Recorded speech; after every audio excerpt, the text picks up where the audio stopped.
Good morning, अस्सलाम वालेकुम। Rising Pakistan में आपको कहेंगे खुशामदीद। मेरे साथ है मोहम्मद शुएब, मेरे साथ है Sabeen Farooq. Good morning. Rising Pakistan में आपको कहते हैं खुशामदीद। एक नई एनर्जी के साथ करते हैं इस दिन का आगाज और प्रोग्राम के आगाज में सवाल आपसे भी और सबीन से भी। अब सबीन कहेगी कौन सी नई बात है, मैंने कहा कभी मैं सवाल सिर्फ सबीन से करता हूँ, कभी मैं आपसे करता हूँ, कभी मैं सबसे करता हूँ। और आज मैंने इस सेट में मौजूद बाकी लोगों से भी सवाल करना है। क्या सवाल है? What do you do for saving? बचत के लिए आप क्या करते हैं? पहले मुझे आप बताएं कि आप क्या करती हैं। आप क्योंकि मैं बचत ही नहीं करती, बचते ही कोई नहीं। नहीं, मैं बहुत ज्यादा बचत माशाल्लाह। ज्यादा मतलब कि अमाउंट ज्यादा नहीं, बट कोशिश होती है कि ज्यादा से ज्यादा बचत जो है वो की जा सके। Okay. मैंने हर मंथ की मैं बजटिंग करती हूँ एंड देन आई नो कि ये बजट किस चीज़ के लिए एलोकेटेड है, दूसरा बजट किस चीज़ के लिए है, और फिर मुझे पता होता है कि वो चीज़ उसमें से भी मुझे कितना बचाना है। मतलब ये नहीं कि अच्छा इतना मैंने डेडिकेट किया हुआ है तो मुझे उतना ही स्पेंड करना है, जितनी ज़रूरत है उतना करना है। लेकिन एक फिक्स्ड अमाउंट है जो कि मेरी कोशिश ये होती है कि मैं मेक श्योर करूं कि मैं उसको नहीं छेड़ूं। मिस को-होस्ट का बजट भी होता है? नहीं वो होता है, वो दिमाग खाते हैं। आपको काउंसलिंग के लिए जाना पड़ता है, लग जाता है, बजट भी लग जाता है, बजट भी लग जाता है। तो फिर बात तो देखिए एक ही होगी ना कि आप पे लग गया ना, लग तो गया। अच्छा, वैसे आप क्या करते हैं बचत के लिए, हमें जरूर बताएं। कुछ लोग सबीन ये करते हैं कि वो जब भी सैलरी आए या जो भी उनकी सोर्स ऑफ इनकम है उसमें से पहले एक चंक साइड पे कर देते हैं और बाद में जितने उन्होंने एलोकेट करने हैं उसके हिसाब से एलोकेट करते हैं। जरा अपना अपना तरीकेकार है। कुछ मेरी तरह के होते हैं, कहते हैं बस ठीक है जो जरूरत की चीज है उस पर तो पैसे लगाने हैं। बच गए मेरा बड़ा गलत तरीका है। बड़ा गलत तरीका है वैसे वाकई में। क्या करें on a very serious note, हम इनको स्पेंड करते हुए देख रहे होते हैं, we are like oh my god billionaire. I believe in spending. I think कि सेव करना चाहिए। नहीं करना चाहिए, मैं उस पे बिल्कुल डिनाई नहीं कर रहा। Specially when you have a family, तो आप रिस्पांसिबिलिटीज के पर्सपेक्टिव वो मेरी बीवी संभाल लेती है ना, मैं वो फिर अलग सेविंग वाला काम तुम्हारा है, मेरा नहीं। अच्छा, मेरे ख्याल है खवातीन जो है वो सेविंग्स में ज्यादा अच्छी होती हैं एज कम्पेयर टू मेन। आप जितना मर्जी कहते हैं ना खवातीन शॉपिंग करती हैं, ये करती हैं, वो करती हैं, लेकिन आपको अगर घर में पैसे की जरूरत आ जाती है ना, कोई इन केस लाइक आपको कोई इमरजेंसी हो जाती है, किसी को पैसे की जरूरत हो जाती है फैमिली के अंदर भी, तो आप लोग भी यही करते होंगे, अपनी बेगम के पास जाते होंगे कि कितने पैसे पड़े हुए हैं और वो पैसे उन्होंने किस तरह से बचाए हुए होते हैं, आपको ऐसे कुछ भी पता नहीं होता। उनकी बेगम नहीं होती, वो क्या करती है? ख़वातीन के अंदर नेचुरली ये चीज होती है, उनके पैसे ही नहीं लगते होंगे। अच्छा, बचत ही बचत है, ये भी अच्छा था। वो जो शॉपिंग का थोड़ा सा जगह होता है, थोड़े से उनके पास बचे हुए होते हैं, तो बड़ा इंपॉर्टेंट है। अच्छा, एक और बड़ा अच्छा तरीका होता है, एक अच्छा तरीका ये भी होता है कि आपने एक बैंक अकाउंट अपना ओपन करवाया वो अलग से, जिसका ना आपने एटीएम एक्टिव करवाया हुआ या एटीएम भी ना लिया हुआ और बस आपके पास चेकबुक पड़ी हुई हो, तो ये भी बड़ा इंपॉर्टेंट होता है ना, आपने ऑनलाइन आप उसको यूज करते हो, तो ये भी एक बड़ा अच्छा आइडिया होता है कि जब आपको एक्सेस भी होती है ना एक चीज की, जिस तरह हम कहते हैं कैश पड़ा होता है, पता नहीं चलता कहाँ गया, वाकई ऐसा होता है। सो उसमें ये चीज बड़ी इंपॉर्टेंट होती है कि आप जो है ना ये मामला कर दें, बड़ा अच्छा होता है। तो इस तरीकेकार कोई भी आप फॉलो करें, लेकिन बाहर हाल आप बचत करें। बचत करना बहुत इंपॉर्टेंट होता है। जिस तरह सबीन ने भी कहा कि in case of any emergency वो आप उस चंक को इस्तेमाल कर रहे होते हैं, चाहे आप खुद से बचत कर रहे हैं, आपका स्पाउस बचत कर रहे हैं, या घर में जिस तरह भी आपने एक मैकेनिज्म रखा हुआ है, बट प्लीज़ डू दैट, बड़ा इंपॉर्टेंट होता है। और मैं अपने ऊपर क्रिटिसाइज जरूर करूंगा कि मैं नहीं करता और मैं इसका बहुत अच्छा कर रहे हैं आप, ये बड़ी अपने आप से शुरुआत होनी चाहिए। सही बात होनी चाहिए, लेकिन वो जो आपने बात की सबीन, एक अलग बैंक अकाउंट, ये मैंने सोचा है वैसे। अब ये बड़ा आसान होता है, आसान इन द सेंस कि आपको पता होता है। अब मैंने ये किया हुआ है, जो मैं जिस चंक की बात कर रही होती हूँ उसका नाम मेरे पास एटीएम होता है, उसका नाम मेरे पास ऐप है, उसका मैं सबसे ज़्यादा यही होता है कि उसको आपने सिर्फ और सिर्फ जो है ना वो इन केस ऑफ इमरजेंसी हुए कि आपको चेक बनाना है, यू नो कि आपने बैंक जाना है, देन आपने उस चेक को डिपॉजिट करना है या आपने उसको कैश कराना है, सो वो टाइम जो है ना वो अच्छा खासा एक लगता है, तो पता होता है कि आपके पास जितनी अमाउंट है आपको उसी में रहना है, उसी में ही आपको रहना है। और कुछ लोग सभी इन्वेस्टमेंट भी कर देते हैं बचत के पर्सपेक्टिव से। अच्छा, कोई ऐसी चीज ले ली जिसमें उन्हें पता है हर मंथ मुझे पेमेंट करनी है, तो उनको पता है कि अच्छा मेरा एसेट बन रहा है, दैट मींस बचत ही हो रही है। हाँ, ये भी और कुछ लोग कमेटीज भी डालते हैं, वो भी एक ट्रेंड है ना पाकिस्तान में, कमेटी डाल। वैसे ये तो कमेटियों वाला सिस्टम जो है ना मुझे बड़ा बुरा लगता है। मैं आपको बात बताऊं, मैंने करके देखा, पूरी हो जाती है, मैंने करके देखा। इशू ये होता है कि कमेटी आप डाल लेते हैं और फिर हर मंथ जब पैसे निकल रहे होते हैं आपको होता है कि अच्छा ये पैसे निकालना मुश्किल होते हैं। वो एक तो अगर आपने बड़ी कमेटी डाली ना बड़ी ना डालें ना, अपने हिसाब से डालें, तो आप एक दो चंक दे भी रहे होते हैं, उसके बाद हम कहते हैं अच्छा जी फलाने महीने में जो है आपकी ये कमेटी निकलेगी और आपने काम सोचा हुआ था जो भी। अच्छा, वो जब कमेटी आती है आपको पता ही नहीं चलता कहाँ गए पैसे, नहीं समझ आती, पता नहीं उसमें मेरे ख्याल में मैं जितनी मर्जी प्लानिंग करके देख लूँ ना कि मैंने इतनी प्लानिंग कर लेनी है, मैंने कमेटी के पैसों से करना, मैंने करके देख लिया, देन मैं तो मिजरेबली आई फेल्ड। अच्छा नहीं, I think I had an amazing experience of that. मैंने अब बचपन में अपनी अम्मी को भी देखा कमेटी डालते हुए, तो मैंने उससे सीखा भी। प्लस जब प्रोफेशनल लाइफ में आए तो हम सब ने मिलकर भी कमेटी डाली और बड़ा मज़ा आया, क्योंकि उस एक चंक से जो आपको फिर मिल जाता है इकट्ठा होके, तो उससे आप कोई ना कोई काम कर लेते हैं, कोई ना कोई प्लानिंग जो आपने किया आप एग्जीक्यूट करते हैं। For me it's a very good thing. आप राय दें हमें कि आपके ख्याल में कमेटी आपकी नज़र में कैसी है, सूदमंद होती है, नहीं होती है? अदरवाइज अगर कोई और तरीका आपके माइंड में है बचत करने का, सेविंग करने का, तो हमारे व्हाट्सएप पे हमें ज़रूर बताएं। हम बढ़ते हैं आगे एक ब्रेक की तरफ। जब ब्रेक से वापस आएंगे तो फिर बहुत से सेगमेंट्स होंगे हमारे साथ जिस पे हम करेंगे आपसे बात। रहिए हमारे साथ। ये है राइजिंग पाकिस्तान।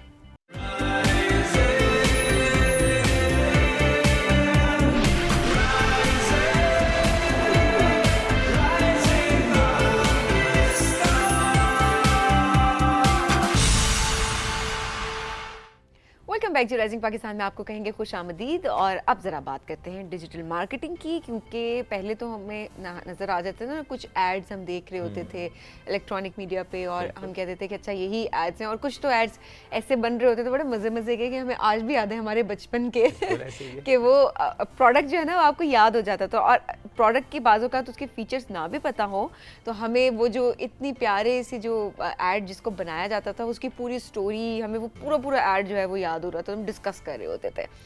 अब जिस तरह से दौर बदल गया है तो अब मेरा कंपटीशन भी बहुत ज़्यादा हो गया है।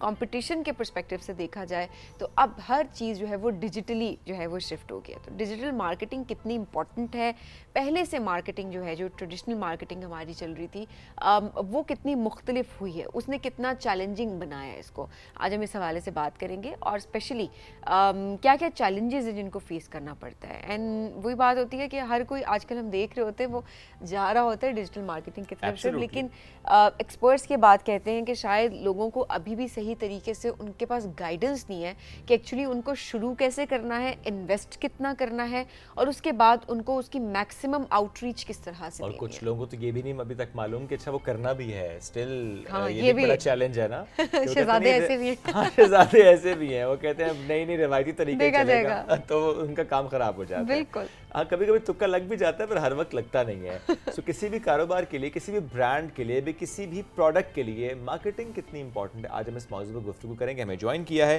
Branding and digital marketing expert है डॉक्टर जवेरिया शब्बीर साहिबा। ब्रांडिंग में PhD की है, business branding and digital marketing trainer भी हैं, लेक्चरर भी हैं। अस्सलाम वालेकुम जी, कैसी हैं आप? अस्सलाम वालेकुम। इस वक्त अगर कोई ये समझता है कि डिजिटल मार्केटिंग की ज़रूरत नहीं है, ऐसे चल जाएगा काम, तो क्या वो ख्वाब देख रहे हैं? जी बिल्कुल, वो यकीनन ख्वाब देख रहा है, क्योंकि आजकल के दौर में इसकी अहमियत इस कदर ज़्यादा है क्योंकि कंपटीशन बेइंतहा है। और ना सिर्फ कंपटीशन हमें इंटरनली है, यानी नेशनली भी हमें है और इंटरनेशनली भी है। सो अब बहुत सारे इंटरनेशनल ब्रांड्स हमारी मार्केट्स में हैं, जिसकी वजह से अगर आप ब्रांडिंग नहीं करते और आप अपने आप को शो नहीं करते, अपनी वैल्यू क्रिएट नहीं करते, तो आप कहीं पर भी नहीं हैं। That means the brand value, the brand image. Brand image, brand value, brand image create करते हैं तो हमें ब्रांड वैल्यू क्रिएट हम कर सकते हैं। अच्छा, ये जो लोग कहते हैं नहीं हम इतना पैसा नहीं लगा सकते, हमने अक्सर देखा है ब्रांड्स को, वो कहते हैं कि अच्छा ब्रांड इमेज का कॉन्सेप्ट उनको पता ही नहीं है। वो कहते हैं हम इतना पैसा लगा के क्या करें, अच्छा हम इतना पैसा दे दें फलाने उसको। सो ये कितना बड़ा डैमेज आप कर रहे होते हैं, क्योंकि वो शॉर्ट टर्म में तो नज़र नहीं आ रहा होता, एक लॉन्ग टर्म में उसका एक इम्पैक्ट नज़र आ रहा होता है। आप किस तरह देखती हैं इसको? एक्चुअली आज बिल्कुल ये बात आपकी दुरुस्त है कि आजकल ये है कि लोग चाहते हैं कि क्योंकि डिजिटल है, अब दौर हो गया है, बहुत ज़्यादा हमें अब इन्वेस्टमेंट की ज़रूरत भी नहीं रही। अगर आप प्रॉपर किसी एक्सपर्ट से गाइडेंस लेते हैं तो आपके ये एक्सपेंसेस बहुत हद तक डिक्रीज़ हो जाते हैं। लेकिन इसमें ये है कि देखें, ऐसा कोई भी बिज़नेस नहीं होता कि जिसमें आप इन्वेस्ट ना करें और आप चाहें कि आपको बहुत ज़्यादा इन्वेस्टमेंट तो ज़रूरी है, रिटर्न आपको आ जाए, तो ऐसे नहीं हो सकता। हाँ, आप उसमें अपनी स्ट्रैटेजी के साथ ज़्यादा या कम इन्वेस्टमेंट क्रिएट कर सकते हैं। अच्छा, आप चूँकि आप स्टूडेंट्स को पढ़ाती भी हैं, इसलिए मैं जानना चाह रहा हूँ कि रुझान क्या देखती हैं आप बच्चों का इस सब्जेक्ट की तरफ बिलखुसूस और मौजूदा हालात में कि अच्छा अगर एंटरप्रेन्योर बनना है या कोई और एंटरप्रेन्योर है तो उसको कैसे सपोर्ट करना है, उसके टीम मेंबर बन के कि ब्रांडिंग पे वो काम कर पाएगा? स्टूडेंट्स कितना इसमें दिलचस्पी लेते हैं? जी, स्टूडेंट्स इसमें काफ़ी अब आगाह हैं पहले से ज़्यादा। जो पहले के स्टूडेंट्स थे और अब के स्टूडेंट्स में बहुत वाज़ेह फ़र्क मौजूद है। लेकिन फिर भी सिर्फ सोशल मीडिया पे एक अकाउंट क्रिएट कर लेने से आप ब्रांडिंग नहीं कर रहे। ये अच्छा। जी, ऐसा बिल्कुल नहीं है। ब्रांडिंग के एक प्रॉपर प्रोसेस है। आप उस प्रोसेस के थ्रू होंगे तो ही आपका एक इमेज क्रिएट ये होगा। क्या प्रोसेस है, if you can explain that? देखिए, ब्रांडिंग में ये है कि सबसे पहले आपकी आपका डिजिटल, अगर आप डिजिटल ब्रांडिंग कर रहे हैं तो फिर आपका एक डिजिटल इमेज क्रिएट होगा, एक पर्सनालिटी होगी आपकी। जो भी आपका ब्रांड होगा, जो ऑर्गेनाइजेशन भी हो सकती है, कोई एक इंडिविजुअल पर्सन भी हो सकता है, इवन कि कोई पर्सनालिटी भी हो सकती है। ओके ठीक है, तो आपने सबसे पहले अपना एक पर्सोना क्रिएट करना है। ओके उसमें उसके बाद आपने उसको इस कदर अवेयर करना है कि बहुत सारे लोगों को बगैर सोचे समझे वो रिकॉल कर सकें। से फॉर एग्जांपल, अगर आप कोई एंकर कह देते हैं तो पहला एंकर कौन सा आपके जहन में आया, तो वो इसका मतलब है कि उसकी इस वक्त ब्रांडिंग सबसे स्ट्रॉन्ग है। ओके सो आपको इतना अपने आवाम को या जो भी आपकी टारगेट मार्केट है उसको इतना आपने अवेयर करना है कि वो पहला जो इमेज आए वो आपका आए। इसके बाद आप दीगर जाते हैं, अपनी कम्युनिटी क्रिएट करते हैं और यानी कि अब लॉयल्टी आपकी क्रिएट हो जाती है और आपका एक इमेज बिल्ड होता है मार्केट में, वैल्यू जिसे हम ब्रांड इक्विटी भी कहते हैं, वो क्रिएट हो जाती है। अच्छा, इसमें फॉर एग्जांपल अगर किसी ने सोशल मीडिया अकाउंट्स बना लिए हैं, ये तो पहला स्टेप हो गया बिकॉज रिक्वायर्ड तो ज़ाहिर वो भी है। जी जी बिल्कुल। उसके बाद लोगो, उसकी टैग लाइन, उसके बाद उसकी पोस्ट, थोड़ा सा उसके बारे में गाइड करेंगे उस पर क्या किस तरीके से चलना चाहिए फॉर दिस थिंग? जी, जैसे पहला, ये एक्चुअली हमारा पहला स्टेप है। ठीक है। सबसे पहले सोशल मीडिया पे जब आप अपने अकाउंट्स क्रिएट करना शुरू करते हैं तो सबसे पहले, उससे पहले आपको ये सोचना है आपके ब्रांडिंग के कलर्स क्या हैं। ओके। क्योंकि कलर्स का एक बहुत इफ़ेक्ट होता है आपके ब्रांड पर। आपका ब्रांड किस किस्म का ब्रांड है, क्या वो ह्यूमरस है? क्योंकि आप देखते हैं टेलीकम्युनिकेशन इंडस्ट्री को अगर हम ले लें तो उसमें बहुत सारे एड्स आया करते थे, जैसे अभी आपने जिक्र किया कि एक ह्यूमरस बहुत ऐड आया करता था एक कंपनी का। इस तरह दूसरी कंपनी का ऐड जो था वो बहुत ज़्यादा हाई स्टेटस पे एम्फेसाइज करता था। तो लिहाजा आप अपने फ़ैसला करना होता है कि आप किस किस्म की पर्सनालिटी हैं एज अ ब्रांड, और फिर आप वहाँ से आप अपनी कलर्स चूज़ करते हैं। कलर्स के भी बहुत सारे मीनिंग होते हैं। आप यूं ही कोई कलर नहीं करते। मेजॉरिटी आप देखेंगे कि बैंक में ब्लू कलर या ग्रीन या वाइट यूज़ होता है। Yes. इनकी एक अपनी सिग्निफिकेंस होती है। Okay. ठीक है, ब्लू कलर से आपको आप ट्रस्ट करते हैं तो आप ब्लू कलर यूज़ करते हैं। जब आप इसको आगे यानी कि इन डेप्थ पढ़ते हैं तो आप उसका मीनिंग और उससे आप एक पर्सनैलिटी कलर्स क्रिएट करते हैं, इसे हम पैलेट कहते हैं। बिल्कुल। Okay. तो डिजिटल में जब आप देखें, किसी भी आप वेबसाइट पे जाते हैं तो आपको उसका लोगो नज़र आएगा। बिल्कुल। लोगो बिल्कुल इस तरह ही है कि जैसे आपकी विजुअल आइडेंटिटी है। ठीक है, उसमें वो कलर्स यूज़ होते हैं, उसमें वो आइडिया यूज़ होता है और उससे उसको देखकर पता चल जाता है कि हाँ आपकी पर्सनैलिटी कैसी है। ओके, तो वो चीज़ ऑब्वियसली मैटर। अच्छा, कुछ हम एड्स ऐसे भी देख रहे होते हैं मार्केटिंग के पर्सपेक्टिव से अगर हम देखें तो हम अक्सर मजाक भी उड़ा रहे थे सोशल मीडिया पे कि ये किस तरह का ऐड था, या ये शख्स क्या कर रहा है। कुछ ऐसे प्रोडक्ट्स बेचने के लिए हम देख रहे होते हैं, हाइप क्रिएट की जा रही होती है, हम क्रिटिसाइज़ कर रहे होते हैं, लेकिन घर बैठे हमें भी उन प्रोडक्ट्स का पता है, चाहे हम उनको यूज़ कर रहे हैं या हम उनको नहीं कर रहे, लेकिन उसका एक नेगेटिव इमेज हमारे माइंड में है। सो ये भी तो देखें, इस पर्सपेक्टिव से अगर देखा जाए कि वो चीज़ हम ख़रीद तो नहीं रहे ना, क्योंकि वो चीज़ बेशक मेरे माइंड में आ गई है पहले, लेकिन मैं उसको ख़रीद नहीं रही, मैं उस पर इन्वेस्ट नहीं करना चाहूँगी, क्योंकि मुझे वो इतनी कोई स्ट्रॉन्ग चीज़ नहीं लगी, मुझे उसकी इतनी कैपेबिलिटी नहीं लगी कि मुझे उस चीज़ को ख़रीदना चाहिए। इस मार्केटिंग को क्या बोलेंगे, एंड डू यू थिंक ये सही है? अच्छा, इसमें आपने बड़ा अच्छा पॉइंट रेज़ किया, क्योंकि एक क्रीम थी जो कि हम सबको पता, लेकिन हम क्योंकि हमारी उनसे रेलेवेंसी नहीं है। हम कुछ ऐसी प्रोडक्ट्स होती हैं, कुछ ऐसी जैसे आपने कहा कि वो हमें एक जोक लगता है, इंस्टेड ऑफ हमें कि वो हम उसके बारे में पॉजिटिव हमारे हो आइडियाज़, हम नेगेटिव हो जाते हैं। उसकी वजह ये होती है कि एक्चुअल में हम उसके टारगेट मार्केट नहीं होते, वो कोई और होते हैं, क्योंकि अब वो मैस पे उन्होंने एडवर्टाइज़ करना होता है तो हम भी उसको देख रहे होते हैं ऐड में। लेकिन वो हमें कभी भी हमारे लिए बनी नहीं होती और कभी भी वो हमें अट्रैक्ट नहीं कर तो लेने सकती। वाले ले रहे होते हैं, लेकिन वो चल रही होती है। जी, फिर भी चल रही होती जी, है। वो क्योंकि देखें, क्योंकि अगर से फॉर एग्जांपल मैस मीडिया पे आप हैं तो मैस मीडिया में बहुत यानी कि मैसेज देख रहे हैं उसको, और लेवल्स होते हैं। देखिए ब्रांडिंग में भी इकसाम होती हैं, प्रीमियम ब्रांड्स होते हैं और यानी कि मीडियम ब्रांड्स होते हैं, और बिल्कुल एक लो लेवल के ब्रांड्स भी होते हैं जी। हर टियर पे हम उसकी ब्रांडिंग करते हैं। अब वो कहाँ पे रिसाइड कर रहा है, आपको एड्स भी वैसे ही नज़र आएंगे, ठीक है। अगर वो दूर दराज रूरल इलाके में कोई शख्स बैठा हुआ है तो उसको कभी भी वो हम ऐड या ब्रांडिंग नहीं दिखा सकते जो एक हम अर्बन एरिया में शहर में बैठे हुए शख्स को हम अट्रैक्ट करने के लिए क्रिएट करते हैं। अच्छा, वो जो रिलेट करना होता है ऑडियंस के साथ वो भी बड़ा इंपॉर्टेंट है जी। अच्छा, आप इस पर्सपेक्टिव से भी बताएं कि क्या प्रोसेस होना चाहिए कि एक चीज़ अगर बेचनी है वो अर्बन के लिए भी है, वो रूरल के लिए भी है, लेकिन आप एक ऐड अर्बन को टारगेट करके करेंगे तो रूरल की ऑडियंस अट्रैक्ट नहीं होगी, रूरल को करेंगे अर्बन की नहीं होगी। किन चीज़ों का ख्याल रखा जाए, क्या गलतियां करते हैं हम उसमें? फिर ये होता है क्योंकि कुछ ऐसे ब्रांड्स होते हैं जिनकी मैस हमने करनी होती है, तो उसमें हम फिर ये करते हैं कि हम बहुत एक्सट्रीम पर्सनालिटी क्रिएट नहीं करते, हम एक मिक्स रखते हैं, ठीक है। उसमें हम डेमोग्राफिक्स को मद्देनज़र रखते हैं, यानी कि एक आपके जो टारगेट मार्केट है उसकी एज, उसका जेंडर, इस किस्म की चीज़ों को फिर मद्देनज़र रख कर वो जो हम अपनी एडवर्टाइजमेंट कर रहे होते हैं। हाँ, लेकिन एक क्रिटिसिज्म भी होता है एडवर्टाइजमेंट्स पे, स्पेशली साबुन के एडवर्टाइजमेंट में, कि सिर्फ खवातीन दिखाते हैं कि मर्द मुंह नहीं धोते, शैम्पू है क्या मर्द नहीं नहाते, आई मीन पर्सनल हाइजीन है ये, तो सिर्फ खवातीन को दिखा के हम क्यों प्रोडक्ट बेच रहे होते हैं? बिल्कुल ऐसा है, लेकिन देखिए जो दुनिया में रंग है ना वो तो खवातीन की वजह से ही है, ये बात तो आपको माननी पड़ेगी। दूसरी ये बात होती है कि देखें अगर वो ब्यूटी सोप है तो ख़वातीन को बहुत अट्रैक्ट करता है ना ये वर्ड ब्यूटी, ठीक है, मर्दों से ज़्यादा अट्रैक्ट करता है।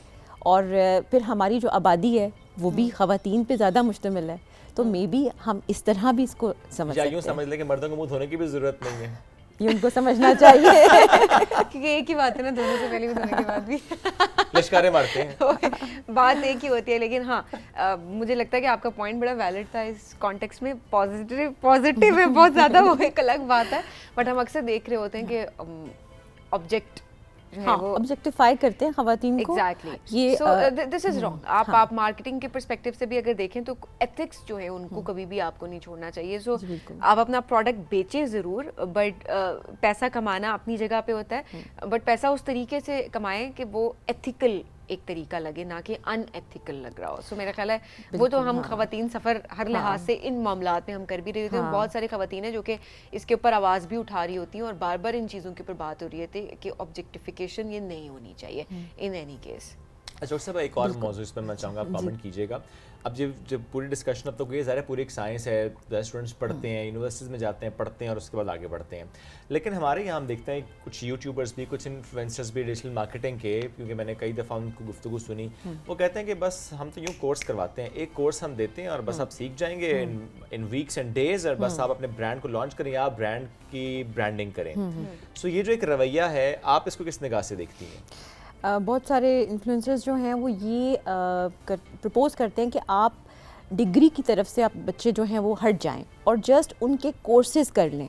देखिए, एक किसी भी स्किल को सीखने के लिए आपको ना कुछ बैकग्राउंड में कुछ इंटेलिजेंस का होना ज़रूरी होता है, और डिग्री जो है वो एक मैथ्स लेवल पे आपकी इंटेलिजेंस को मेजर भी कर रही होती है।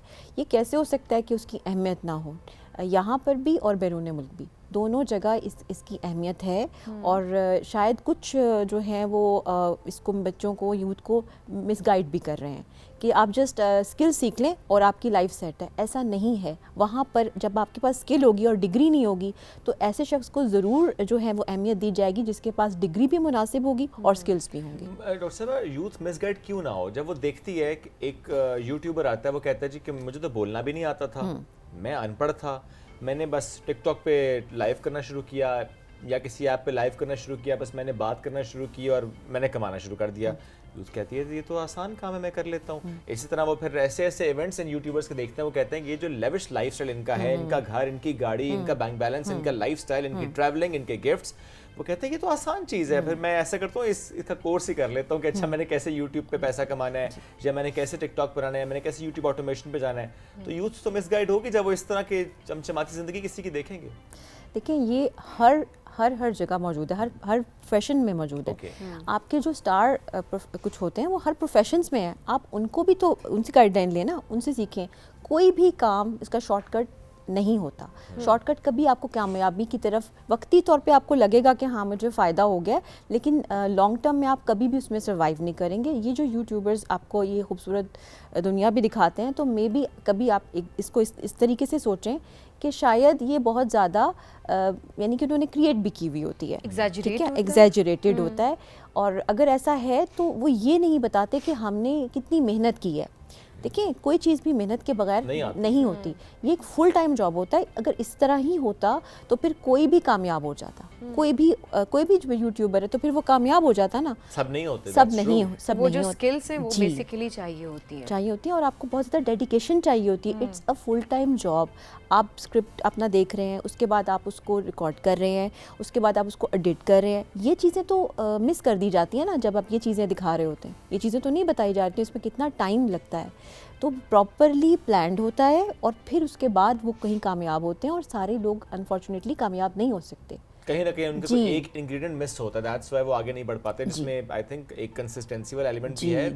जिस दुनिया की हम बात कर रहे हैं यूट्यूब की, अदरवाइज तो ज़ाहिर है हमारा मौजू डिजिटल मार्केटिंग भी है, वो ज़ाहिर प्रोडक्ट के पर्सपेक्टिव से भी वो किसी भी एंटरप्रेन्योर के लिए भी है।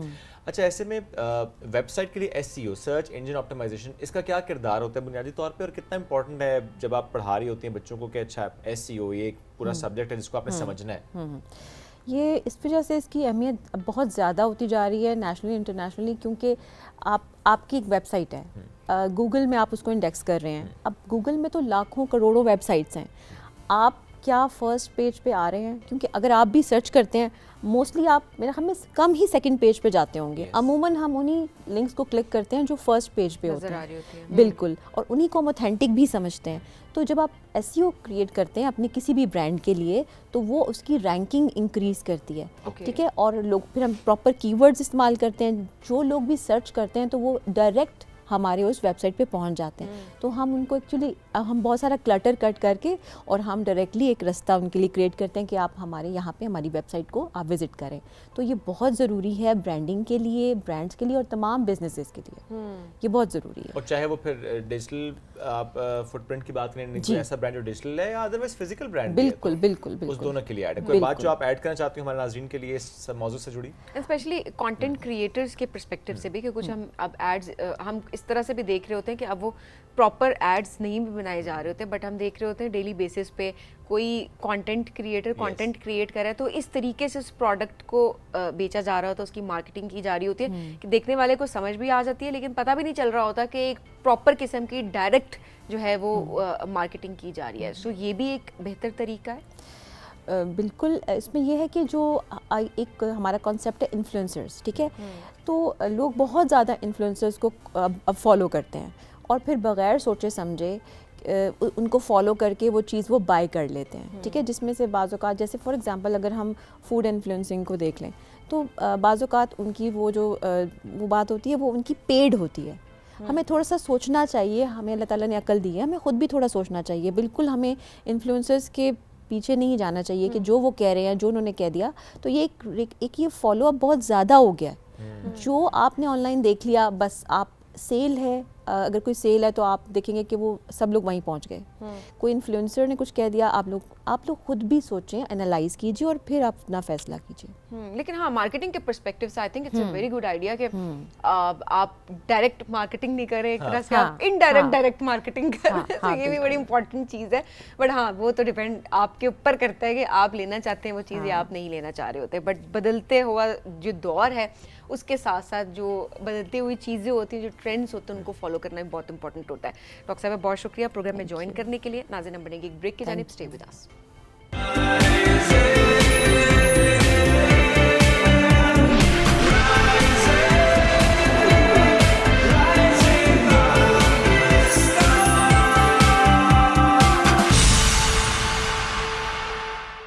Welcome back. राइजिंग पाकिस्तान में एक बार फिर कहते हैं आपको खुश आमदीद। और अब है मेरा favourite segments and this is about adventure sports. हवा में उड़ना ये मेरा सबसे फेवरेट काम है। मतलब आप यकीन जाने कि मैं खुश होता हूँ जब मैं हवा में उड़ रहा होता हूँ या मैं हवा से उड़ के नीचे आ रहा होता हूँ, तब भी मुझे मजा आता है। थोड़ा क्लैरिफाई कर दें, हम किस बारे में बात कर रहे हैं? एडवेंचर स्पोर्ट्स कहा तो है मैंने, पैराग्लाइडिंग, पैराट्रूपिंग, मोटर ग्लाइडिंग, मजे के स्पोर्ट्स हैं जिसमें आप बड़ा एंजॉय कर रहे होते हैं। अच्छा खैर मुझे बहुत डर लगता है ऑनेस्टली, मैंने कभी ट्राई नहीं किया बिकॉज ऐसे ही वो एक खौफ सा होता है ना आपके जहन पे, नेचुरली जो एक खौफ तारी होता है वो मुझे उस जगह तक नहीं जाने देता। करना तो बड़ी दूर की बात है। अच्छा कल मैं एक बल्कि वीडियो देख रहा सबीन, 2008 की गालिबन वो वीडियो थी किसी एक मूवी के शूट के लिए या किसी एक प्रोडक्ट के शूट के लिए, गालिबन वही थी, किसी एक हॉलीवुड का स्टार था प्रॉबेबली, तो विदाउट पैराशूट उसने वो जंप किया था और मिनिमलिस्ट एक उस ड्रेस में उसने जंप किया, जस्ट शॉर्ट्स, और उसने कहा उसके बाद वो बाकी जो लोग जंप करते हैं वो फिर पकड़ लेते हैं ना उसको, वो फिर टैंडम बन जाता है बाद में। तो वो होते हैं कुछ लोग जो एडवेंचर के शौकीन होते हैं, they are doing it actually. Responsible रहा करें, बहुत इंपॉर्टेंट होता है रिस्पॉन्सिबल एडवेंचर, ये भी सीख के इम्पोर्टेंट कर रहे हैं ना, फाइन वो सीख भी तो रहे होते हैं, वो सीखने के बाद कर रहे होते हैं। अच्छा बहरहाल चले मौजू को बदल देता हूँ, सभी ज़्यादा न डर जाएं। पाकिस्तान के पर्सपेक्टिव से देखें तो कुछ साइट्स ऐसी हैं जहाँ पर हम देखते हैं कि पैराग्लाइडिंग हो रही होती है, पैरासेलिंग हो रही होती है, पैराट्रूपिंग लिमिटेड बट हो रही होती है कहीं ना कहीं पे, लेकिन जो करवाने वाले हैं बहुत कम है। आई थिंक बिल्कुल शायद पैराट्रूपिंग की मैं बात की, पैराग्लाइडिंग की मैं बात करूँ, शायद 20-25 लोग होंगे जो कि करा रहे होंगे, जो टॉप पायलट्स जो कि करवा रहे होते हैं। ऐसे में कोहाट में मैंने देखा कि वहाँ पे हो रही होती है, खानपुर में हो रही होती है, एक मंग साइट है वहाँ पर हो रही होती है, इसी तरह से पीरचनासी में हो रही होती है, और कभी कभी अगर कोई औरंगजेब साइट पे कोई इवेंट हो तो वहाँ पर हो रही होती है, या कुछ और स्पॉट्स ऐसे हैं जहाँ पर ये हो रही होती है। सो आज एक ऐसे ज़बरदस्त ट्रैवलर ने हमें ज्वाइन किया है, एडवेंचर स्पोर्ट्स के शौकीन भी हैं, ट्रैवलर भी हैं, खुद तो हवाओं में उड़ते हैं लेकिन लोगों को भी उड़ाते हैं, सिखाते हैं, बताते हैं और इसको फ़रोग़ दे रहे हैं। सो आज हम उनसे आपकी मुलाकात कराएंगे, और अगर आप सीखना चाहते हैं, करना चाहते हैं तो ये सेगमेंट आपके लिए बड़ा इंपॉर्टेंट है। मीर मंजर इलाही ने आज हमें ज्वाइन किया। अस्सलाम वालेकुम जी, कैसे हैं आप? जी ठीक ठाक, अल्लाह शुक्र। आपको भी बचपन से शौक था उड़ने का? मेरा ख्याल है कि हर बच्चे को ही शौक होता है। जब आप परिंदों को उड़ते हुए देखते हैं तो मतलब बहुत कम लोग होते हैं जिनको शायद उड़ने का शौक नहीं होता, तो इसी तरह मुझे भी बचपन से ही शौक और शौक होता है और डर को साइड पे रखना होता है, या डर था ही नहीं या डर खत्म किया आहिस्ता-आहिस्ता? अगर मैं अपनी बात करूं तो डर नहीं था। बाकी है कि डेफिनेटली हर किसी के लिए एक वो डिफरेंट होता है, अपना फियर होता है, किसी को हाइट फोबिया होता भी है, ऑब्वियसली आप उसको ओवरकम करते हैं आहिस्ता-आहिस्ता। अगर आपका शौक हो तो वो बड़ी इंपॉर्टेंट चीज होती है। देखें जब आप शुरू करते हैं तो छोटी हाइट से शुरू करते हैं तो वो इतना फोबिया मैटर भी नहीं करता। जब आहिस्ता आहिस्ता आप बढ़ते हैं तो बड़ी हाइट्स पे आपने जाना होता है, वो आप चाहे आपको डर ना लगे लेकिन व्हेन यू रीच देयर तो वो आपको डेफिनेटली फिर वो ओवरकम करना पड़ता है। ऐसा ही है। अच्छा कुछ साइट्स जो मैंने जिक्र किया मैं चाहूँगा आप भी बताएं, क्योंकि ज़ाहिर है आप इससे जुड़े हैं और आपकी एसोसिएशन भी होती है जिसको पता होता है कहाँ पे कब कौन सा इवेंट हो रहा है और कहाँ पे फैसिलिटी और किस मौसम में फैसिलिटी। बिकॉज समटाइम्स ये होता है कि आप जाते हैं, घंटों इंतजार करते हैं, हवा नहीं होती और आप वापस आ जाते हैं तो आप एडवेंचर मुकम्मल नहीं कर पाते। सो प्लीज़ हमारे नाज़रीन को बताएं कि पाकिस्तान में कहाँ कहाँ पर ये हो रहे हैं पैराग्लाइडिंग? जी अगर पैराग्लाइडिंग बेसिकली दो किस्म की है, एक सोलो है और एक टेंडम है। अगर सबसे ज़्यादा जो फिजिबल आप अगर नाज़रीन के लिए पूछते हैं तो वो टेंडम फ्लाइट्स हैं। उसमें जो हमारा इस वक्त सबसे करंट हॉटस्पॉट है वो पीरचनासी है। पीरचनासी जो है मुजफ्फराबाद से तकरीबन 40 मिनट की ड्राइव है, आप वहाँ पे जाएं। समर में तो तकरीबन ऑल द टाइम हो रही होती है, विंटर्स में कुछ टाइम के लिए क्योंकि जब स्नोफॉल होती है तो बंद हो जाती है। तो इसको करंटली सबसे ज़्यादा एक्टिवली पीरचनासी में ठंडी फ्लाइट बहुत लंबी है ना, इसलिए ज़्यादा मज़ा आता है। मिनिमम 25 मिनट्स अगर आप स्ट्रेट फ्लाइट भी समर में मिलती है 25 मिनट्स है, विंटर में वो तकरीबन 15 मिनट्स पे चली जाती है। तो सेकंड नंबर पे अगर स्पॉट हम कहें तो वो खानपुर डैम है जो कि वहाँ पे तकरीबन 12 साल के बाद पैराग्लाइडिंग दोबारा रिवाइव हो रही है। पैराग्लाइडिंग और पैरा मोटर अब वहाँ पे अवेलेबल होगी। तो मेरा ख्याल है कि सबसे ज़्यादा जो एक्टिव स्पॉट होगा वो खानपुर डैम ही आने वाले टाइम में होने वाला है। खानपुर के जो पास मंग वो जो स्पॉट जिसका हम जिक्र भी कर रहे थे अभी, जी तो वो डिफरेंट स्पॉट है। वो बेसिकली मंग जो है वो ट्रेनिंग साइट है। मैंने आपको बताया ना कि दो किस्म की पैराग्लाइडिंग है। एक वो है आप गए, आपने बुकिंग करवाई, आपने कहा मैंने फ्लाइट करनी है, you can go there and just take flight with the instructor. लेकिन अगर आप सीखना चाहते हैं तो उसके लिए एक मंग साइट है। पाकिस्तान के आप ये कह सकते हैं कि 80 to 90% पायलट्स उसी साइट से सीखे हुए हैं। जी वहीं पे ट्रेन आपने वहीं से ट्रेनिंग की? जी मेरी भी पहली फ्लाइट वहीं से थी और उसके बाद मल्टीपल फ्लाइट्स, मतलब आप समझ लें कि 20, 25, 30 फ्लाइट्स उसी साइट से थी मेरी। ओके।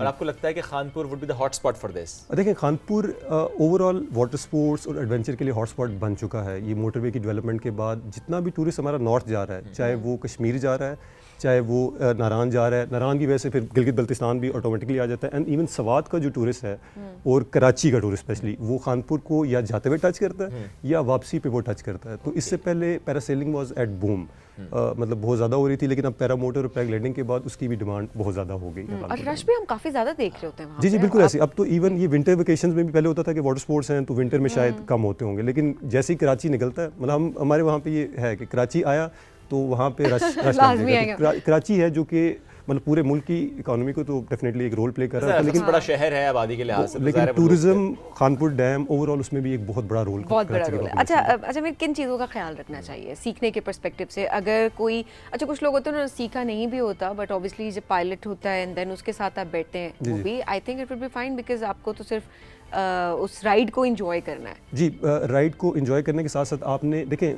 कुछ चीज़ें होती हैं जो कि आप खुद भी देख सकते हैं। आपने इक्विपमेंट देखना है, कुछ क्वेश्चंस करने हैं पायलट से। बहुत सारे लोग ऐसे हैं जो कि विदाउट ट्रेनिंग भी, देखिए ये इक्विपमेंट है पाकिस्तान में अवेलेबल नहीं है, बाहर से आता है, मोस्टली यूरोप से आता है। किसी ने भी वो बाय कर लिया, बाय करने के बाद वो आपको सेल करने की कोशिश कर सकता है। तो वो मतलब इसमें आपकी थोड़ी सी कॉमन सेंस है कि आप उससे थोड़ा क्वेश्चन करें कि आपने कितनी फ्लाइट्स की हैं, आपकी कोई वीडियोस वगैरह, आप उसका पेज देखें कि उसके रिव्यूज़ क्या हैं। इक्विपमेंट तो आप वैसे भी जज कर सकते हैं। देखें एक ग्लाइडर है, उसको आप देखेंगे कि वो मतलब ठीक है, सही हालत में है, इक्विपमेंट है, उसको थोड़ा बहुत आप जज भी कर सकते हैं। तो इससे ज़्यादा मतलब डेफिनेटली आपके हाथ में नहीं है, लेकिन बेसिक चीज़ें डेफिनेटली आपको करनी चाहिए। सोशल मीडिया आजकल बिगिनर किस तरह से इक्विपमेंट को जज करें? इक्विपमेंट बेसिकली देखें, आपने एक हार्नेस देखी, वो इंटैक्ट तो है ना, उसके बकल्स वगैरह आप बेसिक चीज़ें देख सकते हैं। देखिए हमने देखे हैं, हम इस स्पोर्ट में हैं तो हमें पता है कि कुछ लोग करवाते हैं इस तरह के इक्विपमेंट पे, हाँ, जो कि अनसेफ है, तो आप वो देख के उसको कर सकते हैं। इतनी आपको फौरन अंदाजा हो जाता है, लेकिन ये डिस्कस करने का मकसद भी ये है कि कुछ सवाल अगर आप करेंगे तो आपको अंदाजा हो जाएगा। जिसमें बेसिक क्वेश्चन है कि आप कब से करवा रहे हैं। जी जी, I just ask this question कि आप कब से करवा रहे हैं, कि तो आपको थोड़ा अंदाजा हो जाएगा। जी बिल्कुल। उस साइट से मुतालिक तो नॉर्मली पता होता है हमें। फॉर एग्जांपल खानपुर की बात करें या पीर जनासिया, कुछ और साइट्स जहाँ पे ऑलरेडी हो रही होती है, लेकिन अगर if it's a new site so do ask the question. या कोई इवेंट है जिसमें आप जा रहे हैं और वहाँ पर ये पैराग्लाइडिंग हो रही है, तो प्लीज़ डू आस्क दैट, और थोड़ा सा बाकी देख लें उसको, उसकी हार्डनेस को देख लें। जनरली आप अगर उस माहौल को देखेंगे तो आपको अंदाजा हो भी जाता है। जज्बात में ना बह जाए फौरन, क्योंकि बड़ा मसला होता है ना, जज्बाती होते हैं कुछ लोग के, नहीं नहीं नहीं नहीं हम करके दिखाएंगे, हमें कोई फर्क नहीं पड़ता। फॉर एग्जांपल अगर आपकी हवा मुवाफिक नहीं है, जिसमें वो टीम बताती है कि नहीं हम नहीं करवा सकते, एंड यू इंसिस्ट मैं इतनी दूर से आया हूं प्लीज मुझे करवा दें, हालांकि वो हवा ही नहीं चल रही, भाई तुम डिप खाओगे ऐसे। बिल्कुल ऐसे। लेकिन इस पे मेरी एक मतलब ये सिर्फ पैराग्लाइडिंग के हवाले से नहीं है, जिसमें पैरासेल और भी जितने एडवेंचर हैं उसमें सब में ओवरऑल में ये चीज़ें हो रही हैं। और असल में प्रॉब्लम ये होता है कि जो जिसका इक्विपमेंट ठीक नहीं है, प्रॉपर नहीं है, स्टैंडर्ड के मुताबिक नहीं है, वो अपनी प्राइसेस भी फिर लो करके आपको ऑफर करता है। तो at that time you can जज कि ये क्यों कर रहा है, इंसिस्ट कर रहा है। कंडीशंस को आप देखें, आप फर्स्ट करें खानपुर में आते हैं, वहाँ पे इस वक्त करंटली एक टाइम पे 10-12 पैरासेल भी हवा में होती हैं। सही है। आप देखें कि अगर 10-12 नहीं है, सब ऑन ग्राउंडेड हैं और एक बंदा करा रहा है, तो he might be taking some risk as well. मतलब 10-11 बंदों ने कह दिया कि हम नहीं करवाएंगे, लेकिन एक बंदा ऐसा है कि जो कह रहा है कि मैं करवा दूं, मतलब he could have the right training as well, लेकिन वो दोनों के दरमियान में आपने वो देखना है। डेंजरस तो है ना, आप रिस्क तो ले रहे हैं एक तरह से, रिस्क नहीं लेना चाहिए। यही तो हम यही बात करें कि देखिए, आप अगर प्रॉपर सेफ्टी के साथ, आप प्रॉपर प्रोटोकॉल्स को फॉलो करते हुए, अगर आप अच्छे ट्रेनर के साथ उसको कर रहे हैं, तो ये कोई बुराई नहीं है। ऑब्वियसली एडवेंचर स्पोर्ट्स है, बड़ी अच्छी बात है। लेकिन आज जहाँ पर आप इंसिस्ट करना शुरू कर देते हैं और वो नहीं हमें करें और फिर रिश्तेदारियाँ निकल आती हैं, तो वो एक जो है मामला, उस मामले के लिहाज से ज़ाहिर ख़राब हो जाता है। पाकिस्तान में कितना रुझान है अभी एडवेंचर स्पोर्ट्स का? एडवेंचर स्पोर्ट्स ओवरऑल ही बहुत कम है। और अगर मैं पैराग्लाइडिंग की बात करूँ तो actively I think maximum 200 to 300 pilots होंगे जिनके पास अपने विंग्स होंगे। यूरोप की अगर हम बात करें तो यूरोप में अलोन 4 मिलियन एक्टिव पायलट्स, क्योंकि ये एसोसिएशन के साथ उनकी लाइसेंसिंग वगैरह होती है, तो ये figures are very easy to find. तो यूरोप में 4 मिलियन और पाकिस्तान में 300 पैराग्लाइडिंग पायलट्स हैं। तो from that you can compare के हम कितने अभी हैं। और उसमें भी अगर मैं ख्वातीन की बात करूँ, क्योंकि अगला सवाल ये भी हो सकता है मैडम की तरफ से, तो वो इस वक्त करंटली 3 से 4 चाहती है कोई खातून ना कर रही है। नहीं मैं ऐसा बिल्कुल नहीं चाहती। तो करंटली 3 से 4 ख्वातीन हैं जो कि एक्टिवली पाकिस्तान में कर रही हैं। टेंडम करवाने वाली तो अभी कोई भी खातून पाकिस्तान में एज ऑफ नाउ नहीं है।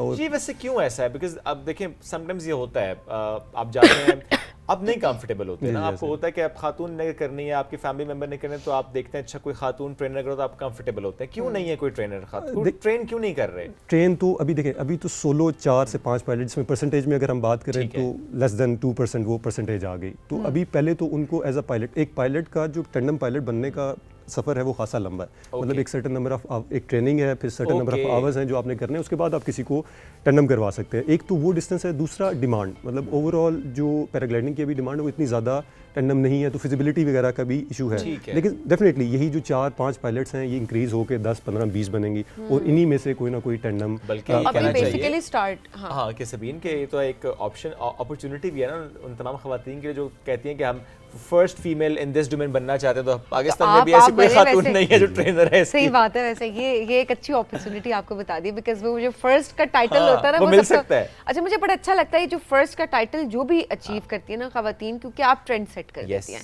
आप बनेंगे, उसके बाद आपको देखते लोग आएंगे वहाँ पे, और इस तरह से स्पोर्ट्स में भी एक तरह से रुझान लोगों का बढ़ेगा। आप ये मौके भी फराहम करें, तो ये बड़ी अच्छी चीज़ होती है कि आपने किस तरीके से उस चीज़ को मैनेज करके चलना है। बिल्कुल ऐसे।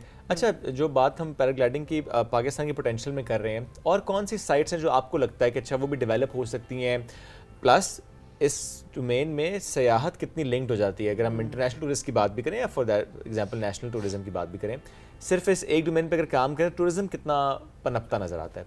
काफ़ी वाइड क्वेश्चन है, लेकिन इसको मैं थोड़ा सा नैरो डाउन कर लूँगा। अगर हम पैराग्लाइडिंग साइट की बात करें तो सबसे आइडियल तो सबसे पहले इस्लामाबाद मतलब मागलाज में है, जो कि अगेन वो बैन है, लेकिन 10-12 साल बाद जो है ना 2021 में एक इवेंट हुआ था जिसमें हमने दोबारा से रिवाइव करवाई थी। अगर डोमेस्टिक टूरिज्म की बात करें तो इस्लामाबाद की साइट ओपन होने से बहुत ज़्यादा फ़वाइद हो सकते हैं। अगर इंटरनेशनल टूरिज्म की बात करें तो जैसा मैंने आपको बताया कि 4 मिलियन यूरोप का पायलट है, और पाकिस्तान जैसी पैराग्लाइडिंग अपॉर्चुनिटीज़ दुनिया भर में नहीं है जो कि गिलगित बल्तिस्तान में अवेलेबल है। एक तो हमारा ये ओवरऑल विंटर और समर दोनों में की जा सकती है, ठीक है। इसका ये कि 12 मंथ्स की ये टूरिज्म है, ठीक है। उसके बाद ये कि जितने भी world records in terms of height, इसमें 2-3 तरीकों के कंपटीशंस होते हैं। एक है कि आप कितना डिस्टेंस आपने किया, ठीक है। दूसरा ये कि आप कितना हाई एल्टीट्यूड फ्रॉम ग्राउंड या सी लेवल आप कह लेंगे आप गए। जो सी लेवल से ऊंचा जाने के रिकॉर्ड्स हैं वो पाकिस्तान में ही बने हैं। सारे के सारे डिस्टेंस वाइज इश्यूज ये हैं कि वो अभी जो लेटेस्ट रिकॉर्ड है वो 610 किलोमीटर ऑलमोस्ट का डिस्टेंस है, जो कि एक फ्लाइट में एक बंदे ने किया है। ये गालिबन अमेरिकन पायलट है, अमेरिका में ये रिकॉर्ड 610 किलोमीटर। तो लेकिन मसला ये कि पाकिस्तान में लॉजिस्टिक्स और इंश्योरेंस वगैरह और रेस्क्यू के इश्यूज की वजह से ये रिकॉर्ड्स पाकिस्तान में नहीं बन पाए हैं। लेकिन अगर ये सपोर्ट और सारा इंफ्रास्ट्रक्चर जो है उसको सपोर्ट मिले तो ये रिकॉर्ड्स भी पाकिस्तान में बन सकते हैं।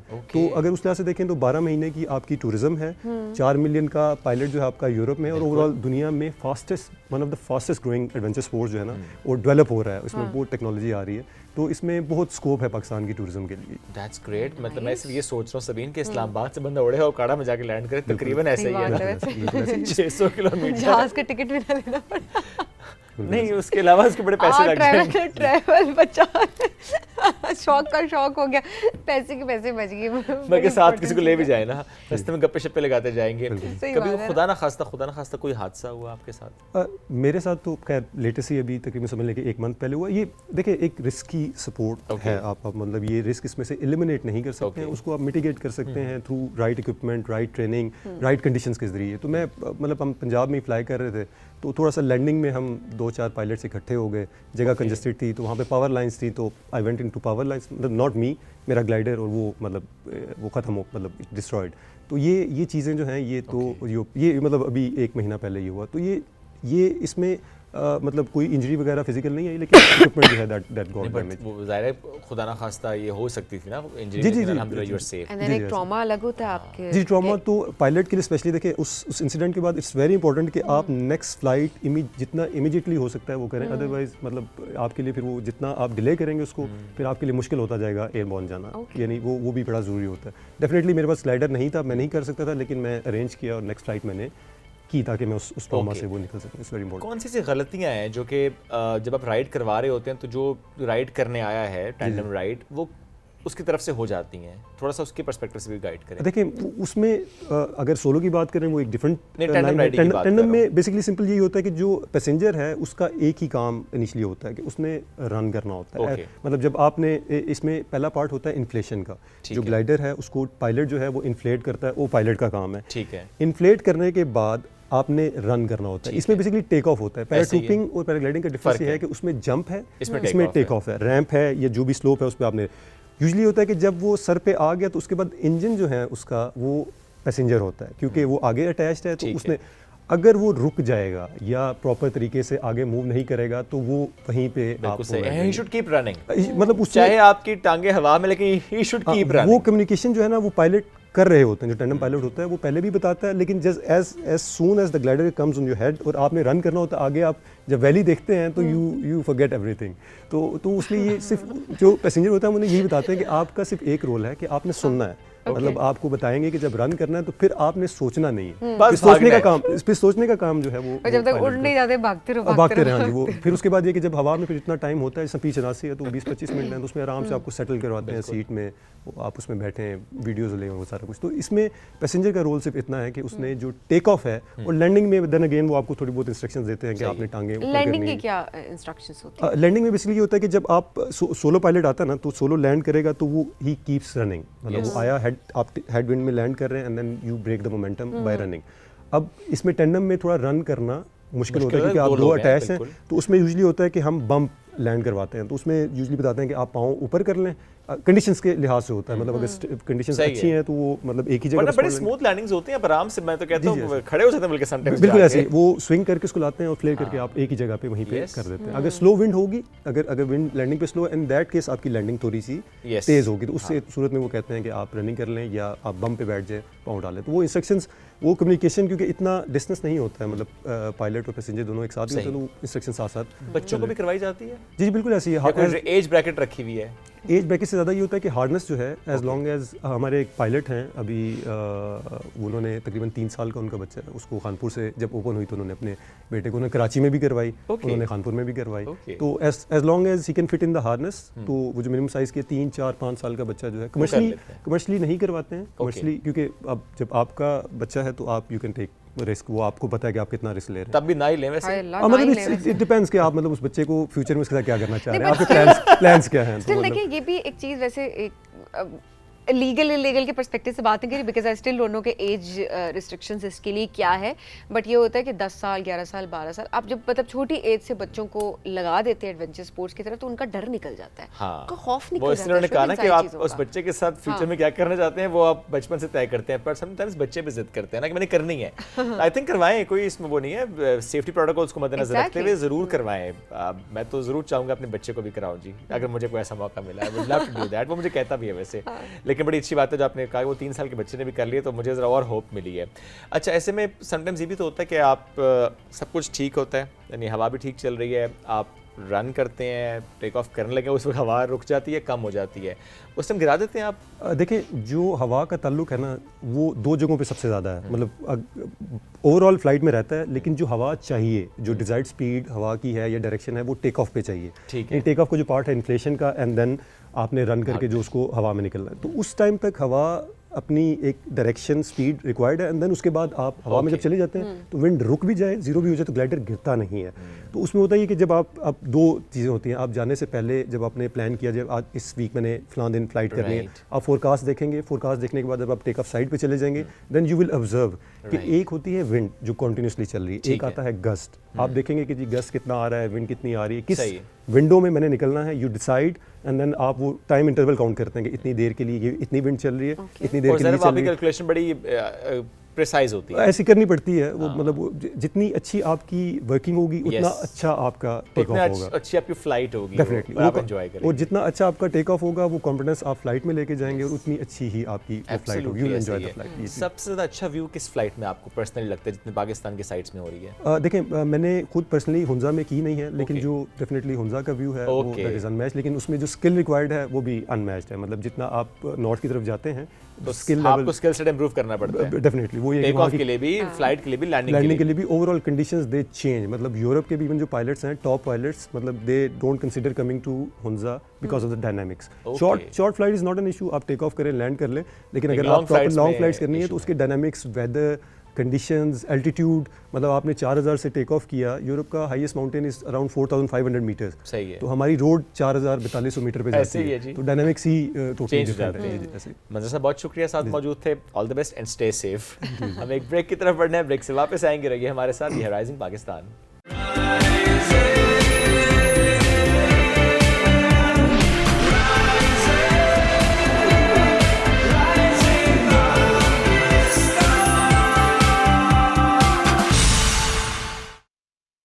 Welcome back to rising Pakistan में आपको कहेंगे खुश आमदीद। और आज किस किस के घर में हलवा पकने वाला है, आज किस किस के घर में सवैयां बनने वाली हैं? मेरे घर में वो भी नहीं बन रही। आपके घर में नहीं बन रही? चलें वो मेरे घर में कुछ और बन रहा है, भाभी बना के आ जाए। क्या बन रहा है? सिंगापुरियन राइस बन रहे हैं।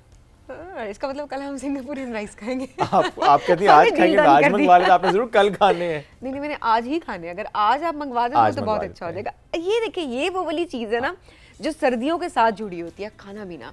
कि जैसे ही मौसम हम देख रहे होते हैं थोड़ा ठंडा होना शुरू हो जाता है या प्रॉपर सर्दियाँ आ जाती हैं, तो हम सबका बड़ा दिल कर रहा होता है कि हम नए नए खाने खाएं। वो अब पहले से मीठे की बात होती थी कि सिर्फ मीठा खाएं, लेकिन अब नहीं। हम कहते हैं जो सर्दियों में हमसे खाया ज़्यादा जाता है एज़ कम्पेयर टू गर्मियों में हम कहते हैं अच्छा हमारा खाने को दिल नहीं कर रहा होता है, मामला चल रहे होते हैं। बट ये होता है कि जब आपकी क्रेविंग्स बढ़ रही हैं, आप खाने खा रहे हैं, तो साथ ही साथ आपका वज़न भी बढ़ना शुरू हो जाता है। तो कुछ लोग जो वेट गेन करना शुरू कर देते हैं, लूज़ तो बड़ा कम लोग ही कर रहे होते हैं वेट, लेकिन ये होता है कि वेट को एटलीस्ट मैनेज करना वो भी बड़ा मुश्किल हो जाता है। तो आज ज़रा हम बात करेंगे कि किस तरह से वेट मैनेजमेंट सर्दियों में की जा सकती है। एट द सेम टाइम आप अगर वेट लूज़ करना चाहते हैं तो वेट लॉस जर्नी पे आप किस तरह से एब्सोल्युटली सिंपल सी बात है, अब खा ज़्यादा रहे हैं, एक्टिविटी आपकी मिनिमल हो चुकी है, तो वजन तो बढ़ेगा, काम खराब होगा। शाम को वॉक कर रहे हैं, हमने करा तो ठंड बड़ी लग रही है और फिर बिस्तर से नहीं निकला जा रहा है। ये बड़े जिम्स आप मामलात देखें ना, हैं। I am so sorry but gyms खाली हो रहे हैं वीरान हो गए सर्दियों में, मतलब लोग नहीं आ रहे होते मैं अपनी बात करूं, मैं तो बिल्कुल नहीं जा रहा था। अच्छा वैसे हैरानगी की बात है कि गर्मियों में गर्मी होती है तो एक्सरसाइज करना ज़्यादा मुश्किल सा लग रहा होता है। आसान लगता है सभी, आसान होता है। वैसे सर्दियों में ये होता है कि आपको अगर स्वेटिंग हो रही है और आप एक्सरसाइज कर रहे हैं, वो स्वेटिंग तो तक पहुंचना बड़ा मुश्किल होता है ना, क्योंकि आपको बहुत ज़्यादा एक्सरसाइज करनी पड़ती है, बहुत probably ज़्यादा वो वार्म अप जो करना पड़ता है। मोटिवेशन है वो किसी हद तक कम हो जाती है। Yes, that's true. चले हम नहीं एक्सपर्ट बनते, हम एक्सपर्ट के पास चलते हैं न्यूट्रिशनिस्ट है जी डॉक्टर हिनानीस, उन्होंने हमें ज्वाइन किया आज। अस्सलाम वालेकुम डॉक्टर साहब, कैसी वालेकुम हैं आप? अस्सलाम, मैं ठीक हूँ, आप लोग कैसे हैं? अल्हम्दुलिल्लाह बिल्कुल ठीक ठाक। बहुत आपके पास प्यारी बातें चल रही हैं। Thank you so much. अब ज़्यादा प्यारी बातें होंगी ना, क्या आपके पास भी ज़्यादा इसी तरह के कंसर्न्स आते हैं कि अब बिल्कुल सर्दियाँ आ आते गई हैं, वजन बढ़ रहा है, क्या करें? सबसे पहली बात तो ये है, पता है क्या होता है, सर्दियों में बहुत ज़्यादा लेयरिंग कर रहे होते हैं ना, तो जो उनके फैट पॉकेट्स बन रहे होते हैं पूरी बॉडी पे, तो वो इतने नज़र नहीं आ रहे होते, तो उनको लगता है कि चले वज़न बढ़ भी जाएगा तो कोई मसला छुप नहीं, नज़र जाएगा। नहीं आ रहा, कोट पहन लिया, कुछ भी पहन के अपने आप को कंट्रोल कर लिया। बट एक्चुअली मैं अगर आपको एक रियलिटी बताऊं कि सर्दियों में वज़न बहुत आसानी से कम हो सकता है। क्यों? क्योंकि जब हमारी बॉडी उस टेम्परेचर को यानी सर्दी को बर्दाश्त करती है ना, तो अंदर से शिवर करती है। जब शिवर करती है तो वो हीट जनरेट कर रही होती है। शिवर का मतलब ही आपकी बॉडी नेचुरली हीट जनरेट कर रही है। हीट जनरेट कर रही है, आपका मेटाबॉलिज्म फास्ट हो रहा है, जो स्टोर्ड कैलोरीज हैं आपकी बॉडी में जमा कैलोरीज वो बर्न हो रही हैं। तो सर्दी में सिर्फ अगर एक चीज़ का एहतियात कर लें कि खाना तो चले खाना है, लेकिन कैलोरीज बहुत ज़्यादा नहीं करनी है। अब इन अ फॉर्म ऑफ ये जो मीठे मेवा जात के साथ हलवे बनते हैं, गाजर का हलवा। अभी जो आपने कहा गाजर का हलवा, सेवइयाँ, देखिए शुगर का कोई काम नहीं है आपको सर्दी को रोकने से। तो ये एक बहुत बड़ा मिथ है कि मीठी चीज़ फैट वाली खाने से मेरी सर्दी रुक जाएगी। ढेर सारे ड्राई फ्रूट्स ऐड कर देना, जी। ये भी तो एक है कि ड्राई फ्रूट से बिल्कुल। भी अगर आपको ठंड बहुत लगती है तो आप ड्राई फ्रूट्स चीज़ों में ऐड देखिए ये रियलिटी है कि अगर फैट्स हेल्दी फैट्स खाएंगे तो आपकी बॉडी ठंड से अच्छी तरीके से फाइट करेगी, मेटाबॉलिज्म फास्ट रहेगा। वो हेल्दी फैट नुकसान कब देते हैं कि जब आप उसमें शक्कर, चीनी, ये चीज़ें मिला देते हैं। वो हेल्दी फैट की जो क्वालिटी होती है, जो उसकी अफादियत होती है, वो ख़त्म हो जाती है और फिर वो सिर्फ एक कैलोरी डेंस फूड बन जाता है, सिर्फ कैलोरी से भरा हुआ खाना। तो आपने क्या करना है कि चीनी से बचना है। ड्राई फ्रूट्स खा सकते हैं, देसी घी आप चाहे सर्दियाँ हो या गर्मियाँ हो, देसी घी आप खा सकते हैं और ड्राई फ्रूट्स खा सकते हैं। अब ये जो शुगर वाली चीज़ें ना, सिर्फ इसको एलिमिनेट अगर आप करने में कामयाब हो जाते हैं तो बिलीव मी और नॉट, आप सर्दी में वेट कम करेंगे। सो दैट मींस सर्दी है या गर्मी है, आप चीनी से बचना है। चीनी से बचना है क्योंकि चीनी हाई इन कैलोरीज होती है, आपके मेटाबॉलिज्म को बिल्कुल स्लो कर देती है, फैट को स्टोर करने पे मदद करती है, फैटी लिवर बनाने में मदद करती है। Okay. देखें मेटाबॉलिज्म कहाँ से फास्ट होता है, जब आपका लिवर फैटी लिवर नहीं होगा। लिवर मेटाबॉलिज्म को क्विक करने में एक हमारी बॉडी का ऑर्गन है जिसका काम है। अगर लिवर का जो फंक्शन है वो स्लो हो जाएगा, उस पर चर्बी जम जाएगी, तो वो कैसे मेटाबॉलिज्म आपका फास्ट होगा। ठीक है, फैटी लिवर एक्चुअली फैट खाने से नहीं होता, एक्चुअली शुगर के ज़्यादा इस्तेमाल से होता है। दैट मींस कि नो मैटर आप का वजन ज़्यादा है कम है, फैटी लिवर हो सकता है। बिल्कुल हो सकता है, क्योंकि वो लोग जो प्रोसेस फूड बहुत ज़्यादा खाते हैं, वो लोग जो चीनी वाली चीज़ें बहुत ज़्यादा खाते हैं, वो लोग जो कार्बोहाइड्रेट्स बहुत ज़्यादा खाते हैं, और वो लोग जो एक्सरसाइज, वॉक या किसी किस्म की वर्जिश नहीं करते, फैटी लिवर उनका होता है। उसके लिए वज़न का ज़्यादा होना या ओवरऑल ओबेसिटी का होना कोई मैटर नहीं Because करता। हमने काफी फैटी लिवर स्मार्ट होता है, लोगों को देखा है कि फैटी जब वो लिवर जाते होता हैं है। सिम्टम्स के साथ, पहली जी। बात तो सिम्टम्स ही नहीं आ रहे होते, पता ही बिल्कुल। नहीं चल रहा होता। और दूसरा ये होता है कि कुछ लोगों की लीन पटीट बॉडी होती है, और दूसरा जो कॉज होता है फैटी लिवर का बढ़ जाने का, कि वो लीन पटीट बॉडी में वो समझते हैं हम कुछ भी खा लें हमें कुछ नहीं होगा, लेकिन एक्चुअली लिवर किडनी कॉम्प्रोमाइज़ करती है। Okay. सबसे पहले किडनी कॉम्प्रोमाइज़ होने शुरू हो चुकी होती है, फिर वो फैटी लिवर बन जाता है। ठीक है, अब फैटी लिवर को रिवर्स करने का बेहतरीन तरीका है कि शुगर, सोडास, प्रोसेस फूड, इन सारी चीज़ों को डाइट से निकाल दिया जाए, और कमर्शियल ऑयल, जिसमें मैं देसी घी की बात नहीं कर रही, कमर्शियल ऑयल यानी डब्बे में पैक तमाम तेल, चाहे वो किसी भी ब्रांड के, कैनोला है, सनफ्लावर है, एनीथिंग, Okay. वो सबको डाइट से Olive निकाल oil दिया भी? जाए। ऑलिव ऑयल सिर्फ एक्स्ट्रा वर्जिन खाया जाता है, ठीक है। ना। ऑलिव ऑयल के ये जो जितने भी XYZ ब्रांड्स हैं, आई एम सो सॉरी, इन पे मैं बिलीव नहीं करती। ये पक कर ऑलिव ऑयल जल के आपकी बॉडी के लिए नुकसान देता That's है। true. ठीक है, ऑलिव ऑयल को एक्स्ट्रा वर्जिन अपनी सैलड में डाल के खा सकते हैं। पकाने के लिए 2 तेल काम के आ सकते हैं, एक कोकोनट ऑयल, ठीक है ना, वो एक्स्ट्रा वर्जिन होना चाहिए, उसको आप पका सकते हैं, कोल्ड प्रेस होना चाहिए, और दूसरा एवोकाडो ऑयल। जो पाकिस्तान से बाहर मुझे लोग देख रहे हैं, उनके लिए avocado oil is good for cooking, no olive oil, ठीक है ना। और सेकंड इज़ देसी घी, जिसको क्लैरिफाइड बटर कहते हैं, जो पाकिस्तान से बाहर मुझे देख रहे हैं। पाकिस्तान में हम उसको देसी घी कहते हैं। डॉक्टर साहब, ये अक्सर सेलिब्रिटीज़ को हम देख रहे होते हैं कि वो काफ़ी ज़्यादा कह रहे थे कि हम सुबह उठकर 1 चम्मच घी जो है उसका इस्तेमाल लाजमी कर रहे होते हैं, वो गर्म पानी में ऐड कर देते हैं या फिर वैसे ही उस घी का इस्तेमाल करते हैं। ऐसा है, वो देसी घी की बात हो रही होती है। बिल्कुल देसी घी की बात हो रही होती है, वो नॉर्मल घी की बात नहीं हो रही होती, वो एक्स्ट्रा वर्जिन ऑलिव ऑयल की या MCT जो कि कोकोनट ऑयल में मौजूद होता है, एक्स्ट्रा वर्जिन उसकी बात हो रही होती है। और सिर्फ 1 टीस्पून इज़ ओके, 1 टीस्पून, ठीक है। इतना बड़ा डैलॉप भर के या इतना बड़ा कुछ भी खाने बनाने वाला चम्मच या खाने वाला चम्मच, वो नहीं, थक करके टीस्पून। नहीं, ठीक है। और अगर उसके साथ आप थोड़ा सा लेमन उसमें डाल देंगे उस गर्म पानी में, उसके साथ आप थोड़ी सी हल्दी और थोड़ा सा ब्लैक पेपर डाल देंगे उस पानी में, तो ये सुबह ही सुबह क्या करेगा, आपके डाइजेस्टिव सिस्टम को अंदर से ल्यूब्रिकेट करेगा, क्लेंस करेगा, डिटॉक्स करेगा, इन्फ्लेमेशन को रिड्यूस करने में मदद तो that's ये great. जो हमने ये सोचा हुआ है कि अक्सर तो लड़कियां खा ही नहीं रही होती देसी घी, के देसी घी से हमारा वजन बढ़ता है। क्या देसी घी से वाकई वजन बढ़ता है? उस देसी घी से वज़न बढ़ता है जिसको हमारी अम्मी, आंटी ये सारे हलवे बना के, सूजी का हलवा, देन गाजर का हलवा, देन बहुत सारे डिफरेंट सेवइयाँ, एनीथिंग, उन चीज़ों से वज़न डेफिनेटली बढ़ता है, क्योंकि उसमें जब आप वो पक रहा होता है, आप क्वांटिटी देखें कि कितनी ह्यूज क्वांटिटी। अगर आप 2 चम्मच गाजर के हलवे या 3 चम्मच गाजर के हलवे पर रुकने का हौसला रखते हैं, वज़न नहीं बढ़ेगा। मुश्किल काम है, ठीक है। 2-3 चम्मच किसी हलवे या सेवइयों पर रुकने का हौसला रखते हैं, वज़न बिल्कुल नहीं बढ़ेगा।